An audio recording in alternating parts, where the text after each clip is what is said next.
ಆಯ್ಕೆ ಅಂತ ಹೇಳ್ತಾರೆ. ಇಲ್ಲ ಅಂದ್ರೆ ಅಕಸ್ಮಾತ್ ಆ ಹುಡುಗಿಗೆ ಏನಾದ್ರು ಬೆಳಗಿಲ್ಲ ಅವಳು ಹಠಮಾರಿ ಜಾಸ್ತಿ, ಯಾಕೆ ಹೇಳಮ್ಮ ಅಂತ ಏನ್ ಹೇಳ್ತಾರೆ, ನಾನು ಕಾಗೆ ಮುಕ್ತ ಹೋಗಿದೆ ಅದಕ್ಕೆ ನಾನು ಹೊರಗಡೆ ಕೂತೀನಿ ಅಂತ. ಏನೇಳಿ ಕಾಗೆ ಮುಕ್ತ ಹೋಗಿದೆ ಅಂದಾಗ ಅಕಸ್ಮಾತ್ ಆ ಹುಡುಗಿಗೆ ಯಾವಾಗ ಏನು ತಿಂಡಿ ತಗೋಬೇಕಾದ್ರೆ ಒಂದು ಕಾಗೆ ಹೋಗ್ಬಿಟ್ಟಿರುತ್ತೆ. ಮಮ್ಮಿ ಮಮ್ಮಿ ನನಗೂ ಇವತ್ತು ಕಾಗೆ ಮುಕ್ತು ಅಂತ ಹೇಳಿದ ತಕ್ಷಣ ಭಯಪಡ್ತೀವಿ ನೀವು, ಹೌದಲ್ಲ? ಆದ್ರೆ ಮಕ್ಕಳಿಗೆ ನಾವು ತಿಳುವಳಿಕೆ ಕೊಟ್ಟಾಗ ಅದೇನೋ ತಿಳ್ಕೊಳ್ತಾರೆ.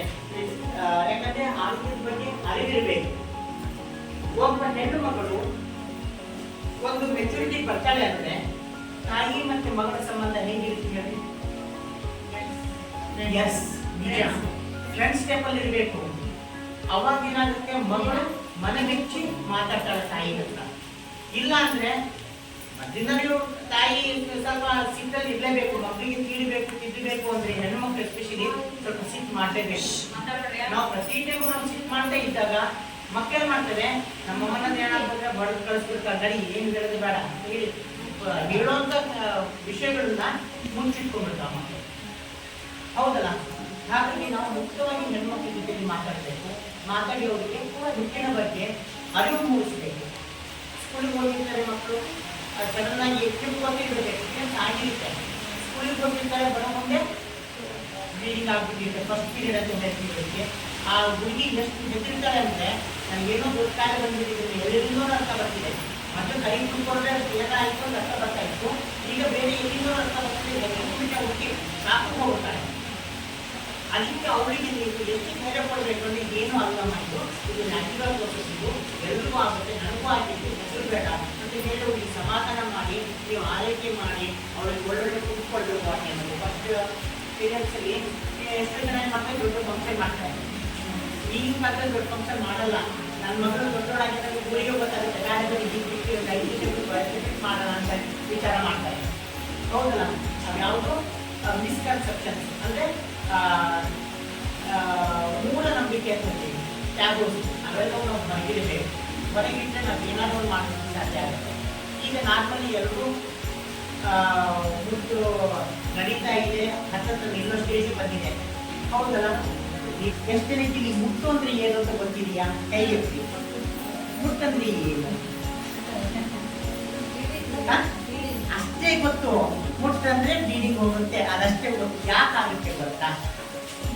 ಯಾಕಂದ್ರೆ ಒಬ್ಬ ಹೆಣ್ಣು ಮಗಳಿಗೆ ಮುಟ್ಟು ಶುರುವಾಯಿತು ಅಂದ್ರೆ ಅವಳು ಏಬಲ್ ಟು ಗಿವ್ ಎ ಬರ್ತ್, ಅಂದ್ರೆ ಒಂದು ಪಾಪುಗೆ ಜನನ ಕೊಡೋದಿಕ್ಕೆ ರೆಡಿ ಆಗಿದ್ದಾಳೆ ಅಂತ ಅರ್ಥ. ಈಗಿನ ಕಾಲದಲ್ಲಿ ಏನಾಗ್ತಿದೆ ಗೊತ್ತಾ? ನಾರ್ಮಲಿ ನನಗೆ ಅದಕ್ಕಿಂತ ಮುಂಚೆ ಒಂದು ಸ್ವಲ್ಪ ನಾನು ಹಿಂದೆ ಬರ್ತೀನಿ. ನೀವೆಲ್ಲ ಪೀರಿಯಡ್ಸ್ ಆಗಿದೆ, ಒಂದು ಹೆಣ್ಣು ಮಗಳು ಮುಟ್ಟಾಗುವ ವಯಸ್ಸು ಎಷ್ಟು? 12, 14, 16, ಹೌದಲ್ಲ? ಹೇಗೆ ಅಂದ್ರೆ ತಾಯಿ ಯಾವ ವಯಸ್ಸಲ್ಲಿ ಪೀರಿಯಡ್ ಅಂದ್ರೆ ಫಸ್ಟ್ ಮುಟ್ಟು ಕಂಡಿರುತ್ತೆ, ಮೆಚುರಿಟಿ ಆಗಿರ್ತಾರಲ್ಲ ಅದೇ ಟೈಮಿಗೆ ಮಗಳು ಸಹ ಆಗ್ತಾಳೆ. ಮೊದಲು ಇತ್ತು, ಈಗೇನಾಗಿದೆ, ಇನ್ನೂ ಆ ಸಣ್ಣ ಕೂಸು 4th ಸ್ಟ್ಯಾಂಡರ್ಡ್ ಹೋಗ್ತಿರುತ್ತೆ, 8ನೇ ಕ್ಲಾಸಿನ 8ನೇ ವರ್ಷ ಇರುತ್ತೆ, ಆಲ್ರೆಡಿ ಇದು ಪೀರಿಯಡ್ ಸ್ಟಾರ್ಟ್ ಆಗೋಗ್ತದೆ. ಯಾಕಾಗ್ತಿದೆ ಪೀರಿಯಡ್ಸ್? ಎಸ್, ನಾವು ನನಗೆ ಇನ್ನೊಂದು, ಯಾರು ತುಂಬ ಚೆನ್ನಾಗಿ ಇಲ್ಲಿ ಆನ್ಸರ್ ಮಾಡ್ತೀರಾ, ನನ್ನ ಜೊತೆ ಇಂಟರಾಕ್ಟ್ ಮಾಡ್ತೀರಾ, ಅವರಿಗೆ ಸಮ್ ಸರ್ಪ್ರೈಸ್ ಇದೆ ನಿಜವಾಗ್ಲೂ. ನಾವು ತಿನ್ನೋ ಆಹಾರದ ಪದ್ಧತಿಯ ಚೇಂಜಸ್ ಆಗಿರೋ ಸಂಬಂಧ. ಈಗ ನೀವು ಮಕ್ಕಳು ಸಣ್ಣ ಕೂತಿದ್ದಾರೆ, ಹೌದಾ? ನೀವು ಗಲಾಟೆ ಮಾಡಕ್ಕೆ ಶುರು ಮಾಡಿದ್ರೆ ಇಂಟ್ರೆಸ್ಟ್ ಕೇಳ್ತಾ ಇರ್ತೀರ, ಬೇಡ ಬಿಡಿ ಈ ಟಾಪಿಕ್ ಬೇಡ, ಯಾವುದೋ ಒಂದು ಇಂಪಾರ್ಟೆಂಟ್ ಸೀರಿಯಲ್ ನೋಡ್ತಾ ಇರ್ತೀರ. ಎಷ್ಟು ಇಂಪಾರ್ಟೆಂಟ್ ಅಂದ್ರೆ ಒಂದು ಸೀನ್ ಕಾಯ್ತಾ ಇರ್ತೀರ, ಒಂದು ವಾರದಿಂದ ಕಾಯ್ತಿರ್ತಾರೆ. ಅವ್ರು ಏನು ಮಾಡ್ತಾರೆ, ಫೈನಲ್ ಇನ್ನೇನು ಕ್ಲೈಮ್ಯಾಕ್ಸ್, ಅವ್ರೇನು ಹೊಡೆದು ಹೋಗ್ತಾಳೋ ಅವ್ನಿಗೆ ಮದುವೆ ಆಗಿ ಹೋಗ್ತಾಳೋ ಅನ್ನೋದು ಕಾಯ್ತಿರ್ತೀರ. ಆ ಟೈಮಲ್ಲಿ ನಿಮ್ಮ ಮಗು ಕಿರಿಕಿರಿ ಮಾಡ್ತಾ ಇತ್ತು ಅಂದ್ರೆ ನೀವು ಏನು ಮಾಡ್ತೀರ? ನಿಜಕ್ಕೂ ಹೊರತ ಬಿಡ್ತಾರೆ. ಆದ್ರೂ ಆ ಮಗು ಗಂಡು ಮಗು ಅದು ಬಿಡದೇ ಇಲ್ಲ, ಮತ್ತು ಕಾಟಕ್ ಶುರು ಮಾಡ್ತೇನೆ. ಅವಾಗ ಏನು ಮಾಡ್ತಿದ್ವಿ?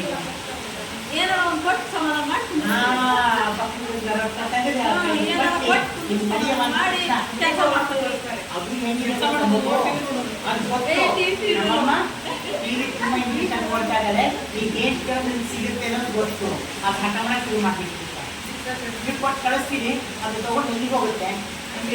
ಚಂಡಿಗೆ ಹೋಗುತ್ತೆ. ಏನು ತಗೊಳುತ್ತೆ? ಎಸ್, ಪಾಪಡಿ ಕುರ್ಕುರಿ ತಗೊಳುತ್ತೆ. ಈ ಪಾಪಡಿ ಕುರ್ಕುರಿ ಏನಿದಾವಲ್ಲ ಇವೆಲ್ಲ ಜಂಕ್ ಫುಡ್ ಅಂತ ಹೇಳ್ತೀವಿ. ಅದರೊಳಗೆ ಜಾಸ್ತಿ ಕಂಟೆಂಟ್ ಇರುತ್ತೆ. ಅಷ್ಟೇ ಅಲ್ಲ, ಕೆಮಿಕಲ್ ಜಾಸ್ತಿ ಇರೋ ಸಂಬಂಧ ಈ ಸಣ್ಣ ಕೂಸಿಗಳು ಸಹ ಬೇಗ ಮೆಚುರಿಟಿ ಬಂದಿರ್ತಾರೆ. ಗೊತ್ತಾಯ್ತಲ್ಲ? ಹಾಗಾಗಿ ಅಂಗಡಿ ತಿಂಡಿ ನೀವು ಎಷ್ಟು ಅವಾಯ್ಡ್ ಮಾಡ್ತೀರಾ ಅಷ್ಟು ನಿಮ್ಮ ಮಕ್ಕಳು ಆರೋಗ್ಯವಾಗಿ ಇರ್ತಾರೆ. ನೀವೊಂದು ಕೆಲಸ ಮಾಡಿ, ಮಕ್ಕಳು ಹಠ ಮಾಡ್ತಾ ಕಾಫಿ ಏನಿದ್ರಿ ಅದು ಒಂದು ಕಬ್ಬಿನ ಪದಾರ್ಥನೇ ಅದು, ಹೌದಲ್ಲ? ಅದು ಮೈದಾ ಹಿಂಗಾದ್ರೂ ಕರ್ಬಿಟ್ಟಿರ್ತಾರೆ. ನಿಮ್ಮ ಮನೆಯಲ್ಲಿ ಸಂಡಿಗೆ ಹಪ್ಪಳ ಮಾಡಿಟ್ಟಿರ್ತೀರಲ್ಲ, ನಾನು ಕರ್ದ್ಕೊಡಿ, ಚೆನ್ನಾಗಿರುತ್ತೆ. ಸೀರಿಯಲ್ ಹೋಗುತ್ತಲ್ಲ, ಅದು ನೋಡಿ ನಮ್ಮ ಮಗುವಿನ ಜೀವನವನ್ನು ಹಾಳು ಮಾಡ್ತಿರೋದು ನಾವೇ. ನಮ್ಮ ಚಟಕ್ಕೋಸ್ಕರ ನಾವು ಆ ಸೀರಿಯಲ್ ಕ್ಲೈಮ್ಯಾಕ್ಸ್ ಮಾಡಕ್ ಹೋಗ್ತೀವಿ, ನಮ್ಮ ಮಗುವಿನ ಜೀವನ ಹಾಳು ಮಾಡ್ತೀವಿ. ಇನ್ನೊಂದು ಯಾವುದೇ ಸೀರಿಯಲ್ ನೋಡಿ, ನೀವು ಸೀರಿಯಲ್ ನೋಡ್ಬೇಕಾದ್ರೆ ಸೀರಿಯಲ್ ಅವರು TRP ತಗೊಳ್ತಾರೆ, ಅವರು ರೊಕ್ಕ ಮಾಡ್ಕೊಂಡು ದೊಡ್ಡ ಸ್ಟಾರ್ ಹೋಗ್ತಾರೆ. ಇಲ್ಲಿ BP ಶುಗರ್ ತಗೊಳ್ಳೋದು ಯಾರು ಗೊತ್ತಾ? ಈಗ ಅಷ್ಟೇ ತುಂಬಾ ಚೆನ್ನಾಗಿರ್ತಾಳೆ ಸೊಸೆ, ಎಷ್ಟು ಪ್ರೇಮನೆ ಇರ್ತಾಳೆ ಅಂದ್ರೆ ಅವಳು ಆಡೋ ಮಾತುಗಳು, ಅವಳು ಮೂಗು ತಿರುಗಿಸೋದು, ಮುಖ ತಿರುಗಿಸೋದು, ಕಣ್ಣು ಅಡಿಸೋದು, ಇವೆಲ್ಲವೂ ನೋಡ್ತಾ ಇದ್ದೆ ಹಿಂಗೆ ನಿಮಗೆ ಮುಗಿತಿರುತ್ತೆ. ಸ್ವಲ್ಪ ಅತ್ತೆ ಆಡೋ ಸ್ವಲ್ಪ ತಿರುಗಿ ನೋಡ್ಬೇಕು ಗೊತ್ತಾಗ್ತಿದ್ರು ಅವಳಿಗೆ. ದಯವಿಟ್ಟು ತಿರುಗಿ ನೋಡಕ್ ಕೊಡೋದೇ ಇಲ್ಲ. ಯಾಕಂತ ನೀವೇ ಟೆನ್ಷನ್ ಕೊಡಬೇಕು, ನೀವು ಅವ್ನ TRP ಜಾಸ್ತಿ ಆಗಬೇಕು. ನೀವು ಆ ಸೀರಿಯಲ್ ಬಿಡಬಾರ್ದು. ಒಂದೇ ಡ್ರಗ್ಸ್ ಇದ್ದಂಗೆ ಏನಂದ್ರೆ ಈ ಒಂದು ಸೀರಿಯಸ್ ನೋಡೋದ್ರಿಂದ ಏನಾಗುತ್ತೆ, ನಮ್ಮ ಬಾಡಿ ಮೇಲೆ ಬಹಳಷ್ಟು ಪರಿಣಾಮ ಬೀರುತ್ತೆ. ಸ್ಟ್ರೆಸ್ ಜಾಸ್ತಿ ಆಗುತ್ತೆ. ಅಷ್ಟೇ ಅಲ್ಲ, ನಮ್ಮ ಬಾಡಿಗೆ ಹಾರ್ಮೋನ್ಸ್ ಇಂಬ್ಯಾಲೆನ್ಸ್ ಆಗ್ತವೆ, ಮುಚ್ಚು ಏರಿಕೆ. ಕೆಲವರಿಗೆ ಏನಾಗುತ್ತೆ, ಮುಟ್ಟು ಈ ತಿಂಗಳು ಕರೆಕ್ಟಾಗಿ 28 ಆಗಬೇಕು, ಆಗಲ್ಲ, ಮುಂದೋಯ್ತು. ಮುಂದೋಗಿದ ತಕ್ಷಣ ನೀವೇನು ಮಾಡ್ತೀರಿ, ಮುಂದೆ ನಾಳೆ ದಿವಸ ಒಂದು ಸತ್ಯನಾರಾಯಣ ಪೂಜೆ ಇದೆ, ಇದು ಗುಳ ಇದೆ, ಏನಾರು ಇದೆ, ಕರೆಕ್ಟಾಗಿ ಆ ಟೈಮಿಗೆ ಬಂದ್ಬಿಡ್ತಪ್ಪ, ಏನು ಮಾಡ್ತೀವಿ? ಎಸ್, ಸಂಡೆ ಮಂಡೆ ಟ್ಯಾಬ್ಲೆಟ್ ಹಂಗೆ ಕಳಿಸ್ತೀನಿ. ಅದು ಏನು ನಾಳೆ ಬೆಳೆ ಹೋಗಿ ತರಬೇಕು ಅಥವಾ ಎಲ್ಲಿಲ್ಲ, ನಿಮ್ಮ ಅಂಗಡಿಯಲ್ಲೇ ಪಕ್ಕದ ಅಂಗಡಿಯಲ್ಲೇ ಸಿಗ್ತವೆ ಸಂಡೆ ಮಂಡೆ ಟ್ಯಾಬ್ಲೆಟ್ಸ್. ಅವರಿಗೂ ಗೊತ್ತಿರುತ್ತೆ ಹೆಣ್ಮಕ್ಳು ಬಂದು ತೊಗೊಂಡು ಹೋಗ್ತಾರೆ ಅಂತ. ಅವ್ರು ತಂದಿಟ್ಟಿರ್ತಾರೆ. ಅವ್ರಿಗೆ ಇಷ್ಟೇ ಹೇಳೋದು, ಸಂಡೆ ಮಂಡೆ ಟ್ಯಾಬ್ಲೆಟ್ ಕೊಟ್ಬಿಟ್ಟು ಅಂದರೆ ಅವ್ರಿಗೆ ಕಟ್ ಮಾಡಿ ಕೊಟ್ಬಿಡ್ತಾರೆ. ಅದು 1-3 ಟ್ಯಾಬ್ಲೆಟ್ ನೀವು ತಗೊಂಡ್ರೆ ನಿಮ್ಮ ಸೈಕಲ್ ಏರುಪೇರಾಗ ಶುರುವಾಗುತ್ತೆ. ಮತ್ತು ಆ ಟ್ಯಾಬ್ಲೆಟಿಂದ ಕ್ಯಾನ್ಸರ್ ಸಹ ಬರೋ ಚಾನ್ಸಸ್ ಜಾಸ್ತಿ. ಅದು ಏನು ಗೊತ್ತಾ, ನೀವು ಕೊಡೋ ಟ್ಯಾಬ್ಲೆಟ್ಗಳು ಹುಟ್ಟು ಮುಂದೋಗುತ್ತೆ ಅಂತ ಹೇಳ್ತಿದ್ದೀವಲ್ಲ, ಆ ಟ್ಯಾಬ್ಲೆಟ್ ಏನು ಗೊತ್ತಾ, ಮಕ್ಕಳನ್ನು ನಿಯಂತ್ರಣದಲ್ಲಿರುವಂಥ ಟ್ಯಾಬ್ಲೆಟ್ಗಳು, ಕಾಂಟ್ರಸೆಪ್ಟಿವ್ಸ್ ಅಂತ ಹೇಳ್ತೀವಿ. ಮತ್ತು ಓರಲ್ ಬಿ ಅಥವಾ ಮಾಲಾಯನ್ ಅಂತ ಕೇಳಿರ್ಬೇಕಲ್ವಾ? ಆ ಮಾತ್ರೆಗಳೇ 3 ಕಟ್ ಮಾಡಿಕೊಡ್ತಾರೆ ನಿಮಗೆ. ಆ ಮಾತ್ರೆ ರೇಟ್ ಎಷ್ಟಿರುತ್ತೆ ಗೊತ್ತಾ?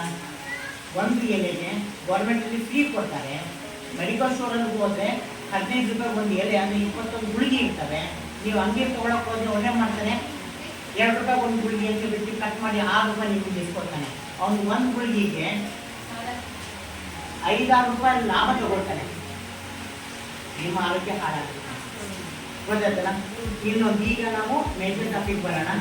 ಒಂದು ಹೆಣ್ಣುಮಗಳು ಮುಟ್ಟಾಗಬೇಕು ಅಂದರೆ ಮಿನಿಮಮ್ 100ರಿಂದ 140 ವರ್ಷ. ಈಗೇನಾಗ್ತಿದೆ, 9 ವರ್ಷ, ಇನ್ನು 4ನೇ ಕ್ಲಾಸಿಂದ ಶುರುವಾಗಿರುತ್ತೆ, ಅವಾಗೇ ಮುಟ್ಟಾಗಿರುತ್ತೆ. ಆ ಮಗುನ ನಾವೇನು ಮಾಡಬೇಕು ಅಂದರೆ ಕರೆಕ್ಟಾಗಿ ಅದಕ್ಕೆ ಹೈಜೀನ್ ಮೇಂಟೈನ್ ಮಾಡೋದನ್ನ ಕಲಿಸ್ಬೇಕು. ಪ್ಯಾಡ್ಸ್ನ ಯೂಸ್ ಮಾಡಬೇಕು. ನನ್ನ ಹತ್ರ ಪ್ಯಾಡ್ಸ್ ಇವತ್ತು ಆ್ಯಕ್ಚುಲಿ ಡೆಮಾನ್ಸ್ಟ್ರೇಷನ್ ಮಾಡಬೇಕು ಅಂತ ಮತ್ತೆ ನನಗೆ ತಿಳಿಸಿದರೆ ನಾನು ಡೆಮಾನ್ಸ್ಟ್ರೇಷನ್ ಕಿಟ್ ತೊಗೊಂಡ್ಬಂದು ಡೆಮಾನ್ಸ್ಟ್ರೇಷನ್ ಮಾಡ್ತಾ ಇದ್ದೆ. ನನಗೆ ಗೊತ್ತಿದೆ ಯಾವ ಪ್ಯಾಡ್ಸ್ ಹೇಗಿದೆ ಏನಿದೆ ಅಂತ. ನೆಕ್ಸ್ಟ್ ದಿವಸ ಬಂದಾಗ ನಾನು ಆ ಪ್ಯಾಡ್ನ ತೊಗೊಂಡು ನಿಮಗೆ ತೋರಿಸ್ತೀನಿ. ಈಗ ಪ್ಯಾಡ್ಸ್ನ ಯೂಸ್ ಮಾಡೋ ರೀತಿ ಹೇಗಿದೆ ಅಂದರೆ, ಈಗ ಎಷ್ಟೋ ಪ್ಯಾಡ್ಸ್ ಇದ್ದಾವೆ ನೋಡಿರ್ಬೇಕು ನೀವು. ಇಲ್ಲಿ ಎಷ್ಟು ಜನ ಪ್ಯಾಡ್ಸ್ ಯೂಸ್ ಮಾಡ್ತೀವಿ, ಎಷ್ಟು ಜನ ಬಟ್ಟೆ ಯೂಸ್ ಮಾಡ್ತೀರಾ? ಬಟ್ಟೆ ಯೂಸ್ ಮಾಡೋದು ಕೈ ಎತ್ತಿ, ತಪ್ಪೇನಿಲ್ಲ. ಬಟ್ಟೆ ಯೂಸ್ ಮಾಡೋದು ಭಾಳ ಒಳ್ಳೆಯದು. ಕಾಟನ್ ಬಟ್ಟೆ, ಎಸ್, ಬಟ್ಟೆನ ಹ್ಯಾಂಡ್ ಸ್ಥಿತಿಗೊಳಿಸೋದು ಗೊತ್ತಾ? ಕಮ್ಮಿ ಅಂದ್ರೂ ಆ ಒಂದು ಬಟ್ಟೆ ಒಗೆಯೋದಕ್ಕೆ 3 ಬಕೆಟ್ ನೀರು ಬೇಕೇ ಬೇಕು. ಯಾಕಂದರೆ ಉದ್ದಷ್ಟು ಸ್ಟೈನ್ ಬರ್ತಾ ಇರುತ್ತೆ, ಬ್ಲಡ್ ಸ್ಟೈನ್ ಬರ್ತಾ ಇರುತ್ತೆ. ಅದು ಕ್ಲೀನಾಗಿ ತೊಳೆದು ನಾವು ಎಲ್ಲಿ ಒಣಗಕ್ಕೆ ಹಾಕಬೇಕು, ಬಿಸಿಲಿಗೆ. ಎಷ್ಟು ಜನ ಏನು ಮಾಡ್ತಾರೆ ಗೊತ್ತಾ, ಇದು ಜನರ ಕಣ್ಣಿಗೆ ಕಾಣಬಾರ್ದು, ಇದು ಸರಿ ಅಲ್ಲ, ತಗೊಂಡೋಗಿ ಬಚ್ಚಲಲ್ಲೇ ಒಂದು ಸಣ್ಣದ ಒಂದು ದಾರ ಕಟ್ಟೋಗಿರ್ತಾರೆ, ಆ ದಾರಕ್ಕೆ ಹಾಕ್ಬಿಡ್ತಾರೆ. ಅಲ್ಲಿ ಹ್ಯುಮಿಡಿಟಿ, ನೀವು ಬಟ್ಟೆ ಮೇಲೆ ಸ್ನಾನ ಮಾಡಿದ್ದು ನಿಮ್ಮ ಆವಿ ಎಲ್ಲ ಹೋಗಿರುತ್ತೆ, ಮತ್ತೆ ಅದು ಹಸಿ ಆಗ್ತಿರುತ್ತೆ, ಅದು ಬೇಗ ಒಣಗಲ್ಲ, ಅದರಲ್ಲಿ ಜರ್ಮ್ಸ್ ಫಾರ್ಮೇಷನ್ ಶುರು ಆಗ್ತದೆ. ಹಾಗೂ ನೀವು ಕಷ್ಟಪಟ್ಟು ಒಣಗೆ ಹೋಗ್ಬೇಕು ಅಂತ ತಿಳ್ಕೊಳ್ಳೋಣ, ಅದನ್ನ ತಗೊಂಡ್ಬಂದು ಫೋಲ್ಡ್ ಮಾಡಬೇಕಾದ್ರೆ ನಿಮಗೆ ಫೀಲ್ ಆಗುತ್ತೆ, ಗಟ್ಟಿ ಗಟ್ಟಿದ್ದಂಗೆ ಇರುತ್ತೆ. ಅದನ್ನ ನೀವು ನೆಕ್ಸ್ಟ್ ಪೀರಿಯಡ್ಸ್ ಟೈಮಲ್ಲಿ ನೀವು ಹಾಕೊಳ್ಳೋಕೆ ಹೋದ್ರೆ ನಿಮ್ಮ ತೊಡೆನ ಉಜ್ಜಿ ಗಾಯ ಮಾಡಿರುತ್ತೆ, ರ್ಯಾಷಸ್ ಬರ್ತಾರೆ, ಗೊತ್ತಾಯ್ತಲ್ಲ. ಹಾಗಾಗಿ ನಾನು ನನ್ನ ಹಂಬಲ್ ರಿಕ್ವೆಸ್ಟ್ ಏನು ಅಂದರೆ, better use and throw pads, ಅಂದರೆ ಸ್ಯಾನಿಟರಿ ಪ್ಯಾಡ್ಸ್ ಯೂಸ್ ಮಾಡಿ, ಬಟ್ಟೆ ಯೂಸ್ ಮಾಡಿ, ಆದರೆ ಚೆನ್ನಾಗಿ ಬಿಸಿಲಿಗೆ ಒಣಗಿಸ್ಬೇಕು. ಬಿಸಿಲು ಶಾಖಕ್ಕೆ ಅದರಲ್ಲಿರೋ ಬ್ಯಾಕ್ಟೀರಿಯಾ ಎಲ್ಲವೂ ಸತ್ತುತ್ತೆ. ಅದು ಮತ್ತೆ ನಾಳೆ ಸಹ ನೀವು ಕ್ಲೀನಾಗೆ ಗಾಳಿ ಆಡದಿರೋ ಜಾಗದಲ್ಲಿ ಇಟ್ಟು ನೀವು ಅದರಲ್ಲಿ ನ್ಯಾಕ್ಸಿಲಿನ್ ಬಾಲ್ಸ್ ಅಂತ ಬರ್ತದೆ, ಸಣ್ಣ ಗೊತ್ತಿರಬೇಕು, ಮುಸುಗುಳಿಗೆ ಅಂತ, ಯಾವುದೇ ಥರದ ಕ್ರಿಮಿಗಳು. ಈಗ ಬಟ್ಟೆ ಇರ್ತಕ್ಕಂಥ ನೀವು ಮುಸುಗುಳಿಗೆ ಇಡ್ತೀರಲ್ಲ, ನ್ಯಾಕ್ಸಿಲಿನ್ ಬಾಲ್ಸ್ ಮಾತ್ರ ಇಟ್ಟು ಅದನ್ನು ಸಂಸ್ಕರಿಸ್ಕೊಂಡು ಕರೆಕ್ಟಾಗಿ ಇಟ್ಕೊಂಡ್ರೆ ಸಾಂಬಾರು ಗುಳಿಗೆ, ಅದನ್ನ ಹಚ್ಚಿದ್ರೆ ಸಾಂಬಾರು ಗುಳಿಗೆ ಅವೆಲ್ಲವೂ ಹಾಕಿ ನೀವು ಕರೆಕ್ಟಾಗಿ ಅದನ್ನು ಮೇಂಟೈನ್ ಮಾಡಿ ಇಟ್ಕೊಂಡ್ರೆ ನೆಕ್ಸ್ಟ್ ಪೀರಿಯಡ್ ನೀವು ಈಸಿಯಾಗಿ ತಗೋಬೋದು, ನಿಮ್ಗೆ ಯಾವುದೇ ಥರದ್ದು ತೊಂದರೆ ಇಲ್ಲ. ಮತ್ತು ಆ ಬಟ್ಟೆ ಮಿನಿಮಮ್ ಅಂದರೆ 3 ಪೀರಿಯಡ್ ಅಷ್ಟೇ ಯೂಸ್ ಮಾಡೋದು, ಅದಕ್ಕೆ ಜಾಸ್ತಿ ಯೂಸ್ ಮಾಡೋಕ್ಕೆ ಬರಲ್ಲ. ಎಷ್ಟು ಜನ ಏನು ಮಾಡ್ತಾರೆ ಗೊತ್ತಾ, ಅಲ್ಲಿ ಲೆಕ್ಕನೇ ಇರಲ್ಲ, ವರ್ಷ ತಗೊಂಡು ಒಂದೇ ಬಟ್ಟೆಯಲ್ಲಿ ಓಡಿಸ್ಬೇಕು, ಅವಾಗ ಇನ್ಫೆಕ್ಷನ್ ಸ್ಟಾರ್ಟ್ ಆಗುತ್ತೆ. ಇನ್ನೊಂದು ಕೈಯಲ್ಲಿ ಗಾಯ ಆಯಿತು ಅಂದರೆ ಎಲ್ಲರೂ ತೋರಿಸ್ಬೋದು, ನೋಡಿ ಡಾಕ್ಟರ್ ನನ್ನ ಕೈಯಲ್ಲಿ ಗಾಯ ಆಗಿದೆ ಅಂತ ತೋರಿಸ್ಬೋದು. ಇನ್ನೆಲ್ಲ ಆಯಿತು ಅಂದರೆ ಇಲ್ಲಿ ತೋರಿಸ್ಬೋದು, ಇಲ್ಲ ಅದು ಇಲ್ಲಿ ತೋರಿಸ್ಬೋದು. ಆ ಜಾಗದಲ್ಲಿ ಹೆಂಗೆ ಅವಾಗ ಏನು ಮಾಡ್ತೀರಿ, ನೀವೇನು ಹೇಳಕ್ಕೂ ಹೋಗಲ್ಲ, ಎಲ್ಲ ಹೆಣ್ಮಕ್ಳಿಗೆ ಇದ್ದಿದ್ದೇ ಇದು ಅಂತ ಹೆಂಗೆ ಉಳಿಸ್ಕೊಂಡು ಹೋಗ್ತೀರಿ, ಅದು ಒಂದಲ್ಲ ಒಂದು ಬೇರೆ ಇದಕ್ಕೆ ಕಾರಣ ಆಗ್ಕೊಂಡು ಹೋಗುತ್ತೆ. ನಮ್ಮ ಸಿಫಿಲಿಸ್ ಆಗ್ಬೋದು, ಬಿಳಿ ಮುಟ್ಟು ಹೋಗೋದಕ್ಕೆ ಶುರು ಆಗ್ಬೋದು, ಬಿಳಿ ಮುಟ್ಟು ಹೋದಾಗ ಶುರು ಆದರೆ ಕೊನೆಯ ಸಿಫಿಲಿಸ್, ಆಮೇಲೆ ಬೇರೆ ಯಾವುದೋ ಕಾಯಿಲೆಗಳು ಆಗ್ಬೋದು. ಹಾಗಾಗಿ ನನ್ನ ಒಂದು ನಂಬರ್ ರಿಕ್ವೆಸ್ಟು, ಒಂದು ಬಟ್ಟೆನ ಮಿನಿಮಮ್ 3 ತಿಂಗಳಿಗೆ ಯೂಸ್ ಮಾಡಿ, ಅಂದರೆ 3 ಪೀರಿಯಡ್ಸ್, 3 ಪೀರಿಯಡ್ಸ್ ಅಂದರೆ 3 ತಿಂಗಳೇ, 3 ಸೈಕಲ್ಸ್ಗೆ ಯೂಸ್ ಮಾಡಿ ಅದನ್ನು ಬಂದ್ ಮಾಡಿ ಹಾಕಿ, ತೊಂದರೆ ಏನಿಲ್ಲ. ಇಲ್ಲ ಪ್ಯಾಡ್ಸ್ ಯೂಸ್ ಮಾಡ್ತೀರಾ, ಒಳ್ಳೆ ಸುಚಿತವಾದ ಪ್ಯಾಡ್ಸ್ನ ಯೂಸ್ ಮಾಡಿ, ಅವಾಗ ಯಾವುದೇ ಥರದ್ದು ಪ್ರಾಬ್ಲಮ್ ಬರಲ್ಲ. ಮಿನಿಮಮ್ 3 ಅವರ್ಸ್ ಒಂದ್ಸರಿ ಪ್ಯಾಡ್ಸ್ ಚೇಂಜ್ ಮಾಡಲೇಬೇಕು ನಾವು, ಹೌದಾ? ಮಿನಿಮಮ್ 3 ಅವರ್ಸ್ ಒಂದ್ಸರಿ ಪ್ಯಾಡ್ಸ್ ಚೇಂಜ್ ಮಾಡಬೇಕು. ಮತ್ತು ಪ್ಯಾಡ್ ಚೇಂಜ್ ಮಾಡಬೇಕು, ಕರೆಕ್ಟಾಗಿ ಒಂದು ಬಾತ್ರೂಮ್ನ ಇದು ಮಾಡ್ಕೊಂಡು ಅಲ್ಲಿ ಹೋಗಿ ಕ್ಲೀನಾಗಿ ವಾಶ್ ಮಾಡ್ಕೊಂಡು ತಂದು ಬೇರೆನ ಹಾಕೊಂಡು ಬರಬೇಕಾಗುತ್ತೆ. ಅದರಲ್ಲೂ ನನಗೆ ಹೇಳೋದೇನು ಬೇಕಾಗಿಲ್ಲ, ಶುಚಿತ್ವ ಕಾಪಾಡ್ಕೋಬೇಕು. ಈಗ ಪ್ಯಾಡ್ಸ್ಗಳು ಎಷ್ಟು ಥರ ಬಂದಿದ್ದಾವೆ ಅಂದರೆ, ರೀಸೈಕಲ್ ಪ್ಯಾಡ್ಸ್ ಅಂತ ಹೇಳ್ತೀವಿ. ರೀಸೈಕಲ್ ಪ್ಯಾಡ್ಸ್ ಮರುಬಳಕೆ ಮಾಡಿರುವಂಥ ಪದಾರ್ಥಗಳಿಂದ ಮತ್ತು ಪ್ಯಾಡ್ಸ್ನ ರೆಡಿ ಮಾಡ್ತಾ ಇದ್ದಾರೆ. ವಿಸ್ಪರ್ ಸ್ಟೇಫ್ರಿ ಎಲ್ಲ ಕೇಳಿದ್ದೀರಲ್ಲ, ಹೇಗಿದ್ದಾರೆ? ವಿಸ್ಪರ್ ಸ್ಟೇಫ್ರಿ ಎಲ್ಲವೂ ರೀಸೈಕಲ್ ಪ್ಯಾಡ್ಸ್ಗಳು. ಅವು ಹೆಂಗೆ ರೀಸೈಕಲ್ ಪ್ಯಾಡ್ಸ್ ಅಂದರೆ, ಆಸ್ಪತ್ರೆ ವೇಸ್ಟ್ ಗೊತ್ತಿರಬೇಕು ನಿಮಗೆ. ಈಗ ನೀವು ಡೆಲಿವರಿಗೆ ಹೋಗಿರ್ತೀರಿ, ಡೆಲಿವರಿಗೆ ಹೋದಾಗ ಏನು ಮಾಡ್ತಾರೆ ಅಂದರೆ, ನಿಮ್ಮ ಕೈಯಲ್ಲೇ ಕಾಟನ್ ತರಿಸ್ತಾರೆ, ವಾಶ್ ಮಾಡಿ ಅವರಿಗೆ ಹೋಗಬೇಕಾಗಿದೆ. ನಿಮ್ಮ ರೊಕ್ಕ ನಾನು ವಾಶ್ ಮಾಡಿ ತೆಗೆದು ಎಲ್ಲ ಹೋಗಿ ಡಂಪಿಂಗ್ ಹಾಕೋದಕ್ಕೆ ಯಾಕೊತ್ತಾ, ನಾನು ಎಷ್ಟು ಜನ ಡಂಪಿಂಗ್ ಹಾಕ್ತೀನಿ ಅಷ್ಟು ನಮ್ಮ ಹಾಸ್ಪಿಟ್ಲಿಗೆ ಬೆನಿಫಿಟ್ ಇದೆ. ಏನು ಹೇಳಿ, ನಮ್ಮ ಹಾಸ್ಪಿಟ್ಲಿಗೆ ಬೆನಿಫಿಟ್ ಇದೆ. ವೇಸ್ಟ್ ನಾನು ಎಷ್ಟು ಕೊಡ್ತೀನಿ, ವೇಸ್ಟ್ ತೊಗೊಳಕ್ಕೆ ಟೆಂಡರ್ಸ್ ಕರೀತಾರೆ. ಟೆಂಡರ್ ಅವರು ಲಕ್ಷ ಕೊಟ್ಟು ಈ ವೇಸ್ಟ್ ತೊಗೊಂಡು ಹೋಗ್ತಾರೆ. ತಗೊಂಡಾಗ ಏನು ಮಾಡ್ತಾರೆ, ಮತ್ತೆ ಸ್ವಚ್ಛತೆ ಮಾಡ್ತಾರೆ, ಅದನ್ನ ನೀರಿನ ತೊಳೆದಿ ಅದಕ್ಕೆ ಬ್ಲೀಚ್ ಹಾಕ್ತಾರೆ. ಡಯಾಕ್ಸಿನ್ ಅನ್ನೋ ಒಂದು ಮೆಡಿಸಿನ್ಸ್ನ ಅಡಿಷನ್ ಮಾಡ್ತಾರೆ, ಅದಕ್ಕೆ ಬ್ಲೀಚ್ ಬೆಳೆದಕ್ಕೆ ವೈಟಾಗಿ ಕಾಣೋದಕ್ಕೆ. ಈ ವೈಟಾಗಿ ಕಾಣುತ್ತೆ. ಆ ಡಯಾಕ್ಸಿನ್ ಟ್ರೀಟ್ ಮಾಡಿರುವಂಥ ಪ್ಯಾಡ್ಸನ್ನು ನಾವು ಯೂಸ್ ಮಾಡಿದ್ರೆ ನಮಗೆ ಕ್ಯಾನ್ಸರ್ ಸಾಗಲ್ಲ. ಏನ್ರಿ, ಕ್ಯಾನ್ಸರ್ ಸಾಗರುತ್ತೆ. ಏನು ಮಾಡಬೇಕು ನಾವು ಅದು ನೋಡಿದ್ರೆ ಹೆಂಗೆ ಹೇಳಿದ್ರೆ ಡಾಕ್ಟ್ರೆ, ಬಟ್ಟೆ ಯೂಸ್ ಮಾಡಬಾರ್ದು ಅಂತ. ಈಗ ಪ್ಯಾಡ್ಸ್ ಹಾಕಿದ್ರೆ ವ್ಯಾಕ್ಸಿನ್ ಹಾಕಿರ್ತಾರೆ, ಅದನ್ನು ಕ್ಯಾನ್ಸರ್ ಬರುತ್ತೆ ಅಂತ ಹೇಳ್ತೀವಿ. ಮತ್ತು ನಾವು ಏನು ಮಾಡಬೇಕು? ಸಿಂಪಲ್ ಇದೆ, ಉತ್ತಮವಾದ ಪ್ಯಾಡ್ ತಗೋಬೇಕು, ಯೂಸ್ ಮಾಡಬೇಕು. ಹದಿಹರೆಯದ ಹೆಣ್ಣು ಮಕ್ಕಳಿಗೆ ಪ್ಯಾಡ್ಸ್ ಬೇಕು.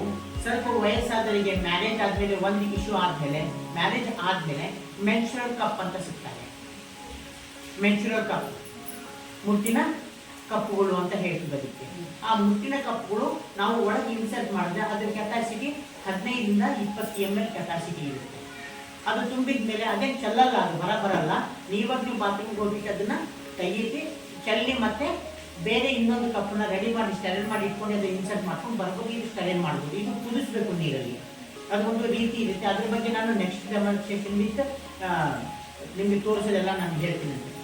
Menstrual cup is the safest method in the periods, best ಇದೆ. ಈಗ ಇದರಲ್ಲಿ ನಿಮ್ಗೆ ಏನಾದರೂ ಡೌಟ್ಸ್ ಇತ್ತು, ಏನಾದ್ರು ಕೇಳೋದಿತ್ತು, ನಮ್ಮ ಮನೆ ಪಕ್ಕದಲ್ಲಿ ಯಾರಿಗಾರು ಹಿಂಗೆ ಪ್ರಾಬ್ಲಮ್ ಆಗಿತ್ತು, ಅವರಿಗೆ ಏನು ಮಾಡೋದು ಏನು ಅಂತ ಕೇಳೋದಿತ್ತು ಅಂದರೆ ಕ್ವಶನ್ ಕೇಳಿದ್ರೆ ಅದಕ್ಕೆ ನಾನು ಆನ್ಸರ್ ಮಾಡ್ತೀನಿ. ಏನಾದ್ರು ಇದೆಯಾ ಕ್ವಶನ್ಸ್ ಯಾವ್ದಾದ್ರು? ಬಾಟ್ಲಿ ಇದೆ ಅಂತ ಮನೆಯಲ್ಲಿ ಖಾಲಿ ಬಾಟ್ಲಿಗಳು ಇದ್ದೇ ಇರ್ತವೆ. ಅದರ ಬಿಸಿನೀರು ತುಂಬ ಬಿಸಿನೀರು ತುಂಬಿ ಗೊತ್ತಿದೆಯಲ್ಲ, ಬಿಲ್ಪತ್ರೆ ಅಲ್ಲಮ್ಮ, ದೊಡ್ಡ ಪತ್ರೆ, ಅಜ್ವಾನ ಎಲೆ, ಅದು ಮುಟ್ರಿ ಇದು ಮಾಡ್ತಾ ಅಜ್ವಾನ ಸ್ಮೆಲ್ ಬರೋದು ಬೇಡ. ಶುಂಠಿ ಎಲ್ಲರ ಮನೇಲಿ ಇದೆಯಾ? ಶುಂಠಿನ ಕಷಾಯ ಮಾಡ್ಕೊಂಡು ಸ್ವಲ್ಪ ಉಪ್ಪು ಬೆರೆಸಿ ನೀವು ಕುಡಿದ್ರೆ ಹೊಟ್ಟೆ ನೋವು ಕಡಿಮೆ ಆಗುತ್ತೆ.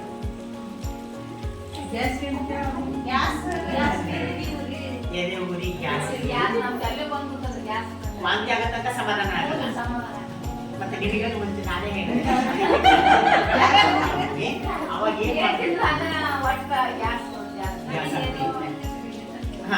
ಅದಕ್ಕೇನಿಲ್ಲ, ಸ್ವಲ್ಪ ಶುಂಠಿ ತಗೋಬೇಕು, ಸ್ವಲ್ಪ ಜೀರಿಗೆ, ಸ್ವಲ್ಪ ಅಜ್ವಾನ, ಮೂರು ಸ್ವಲ್ಪ ಸ್ವಲ್ಪ ಪ್ರಮಾಣದಲ್ಲಿ ಹಾಕಿ ಚೆನ್ನಾಗಿ ಕುದಿಸಿ ಅದಕ್ಕೆ ಬೇಕಾದ ಸ್ವಲ್ಪ ಕಲ್ಲು ಸಕ್ಕರೆ ಹಾಕಿ, ಆಮೇಲೆ ಸೇಂದ್ರಿಯ ಲವಣ ಅಂತ ಹೇಳ್ತೀವಿ, ಅಥವಾ ಕೆಂಪು ಉಪ್ಪು ಅಂತ ಹೇಳ್ತೀವಿ. ಅದು ಸಿಕ್ಕಿಲ್ಲ ಅಂದ್ರೆ ತಲೆ ಕೆಡಿಸ್ಕೋಬೇಡಿ, ನಾರ್ಮಲ್ ಉಪ್ಪು ಸ್ವಲ್ಪ ಹಾಕ್ಬಿಟ್ಟು ಚೆನ್ನಾಗಿ ಕುದಿಸಿ ನೀವು ಕುಡಿದ್ರೆ ನಿಮಗೆ ಅಸಿಡಿಟಿ ಪ್ರಾಬ್ಲಮ್ ಎಲ್ಲದೂ ಕ್ಲಿಯರ್ ಆಗೋಗುತ್ತೆ.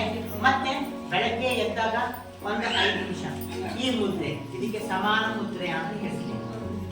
ಇದು ನೀವು ಇದನ್ನ ಇಟ್ಕೊಳ್ಳೋದಷ್ಟೇ, ಆರಾಮಾಗಿ ಕೂತ್ಕೊಳ್ಳಿ. ಈಗ ಆರಾಮಾಗಿ ಕೂತೀನಿ, ತೊಡೆ ಮೇಲೆ ಕಾಲು ಇಟ್ಕೊಳ್ರಿ, ಕುಟುಂಬ ಮೇಲೆ ಕಾಲು ಇಟ್ಕೊಳ್ರಿ, ನಾನು ಕೂತ್ಕೊಂಡು ಹೋಗ್ತೀನಿ.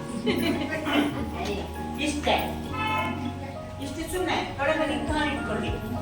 ಇವರು ಜಗದ್ಗುರು ಕೂತಿರ್ತಾರಲ್ಲ, ಅವರು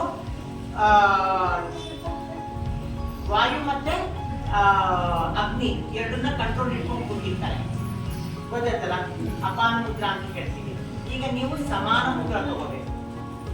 ಸಮಾನ ಮುದ್ರ ತಗೊಂಡು ಕೂತ್ಕೊಂಡ್ಬಿಟ್ರೆ ನಿಮಗೆ ಯಾವುದೇ ಕೂತ್ಕೊಂಡು ಕೂತ್ಕೊಳ್ಳಿ. ಬೆಳಗ್ಗೆ ಸ್ವಲ್ಪ ಕೂತು ಎದ್ದಿದ ತಕ್ಷಣ ನೀವು ಏನು ಬ್ರಷ್ ಮಾಡೋದ್ ಬೇಡ, ಏನು ಬೇಡ, ಹಾಸಿಗೆ ಮೇಲೆ ಆರಾಮಾಗಿ ಒಂದು 2 ನಿಮಿಷ ಏನು ಚಿಂತೆ ಮಾಡ್ಕೊಂಡು ಕೂತ್ಕೊಳ್ಳಿ. ಸಂಜೆ ಬೇಕಾದ್ರೆ ನೀವು ಯಾವ ಟೈಮ್ ಸಿಗುತ್ತೆ ಅವಾಗ ಈ ಒಂದು ಮುದ್ರೆ ಇಟ್ಕೊಂಡು ಕೂತ್ಕೊಂಡ್ರೆ ನಿಮಗೆ ಎಲ್ಲ ಡೈಜೆಷನ್ ಪ್ರಾಬ್ಲಮ್ ಸಾಲ್ವ್ ಆಗುತ್ತೆ, ಜೀರ್ಣನೂ ಚೆನ್ನಾಗಾಗುತ್ತೆ. ಸ್ವಲ್ಪ ಅಜ್ವಾನ ಮತ್ತೆ ಶುಂಠಿ, ಅಜ್ವಾನ, ಜೀರಿಗೆ ಅಷ್ಟು ನೀವು ಕಷಾಯ ಮಾಡ್ಕೊಂಡು ಕೂತ್ರೆ ನಿಮ್ಗೆ ಎಲ್ಲರೂ ಸರಿ ಹೋಗುತ್ತೆ. ಅವಾಗ ತಲೆನೋವು ಬರಲ್ಲ.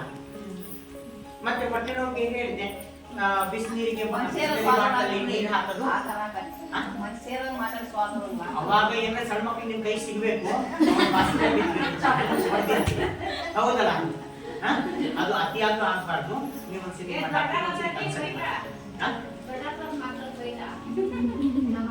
ಅಲ್ಲಲ್ಲ, ಅವ್ರಿಗೆ ಕಂಟ್ರೋಲಿಗೆ ಇರಲ್ಲ, ಯಾರು ಸಿಕ್ಕರೆ ಎಲ್ರಿಗೂ ಆ ಟೈಮಲ್ಲಿ ಅವ್ರಿಗೆ ಏನಾದ್ರು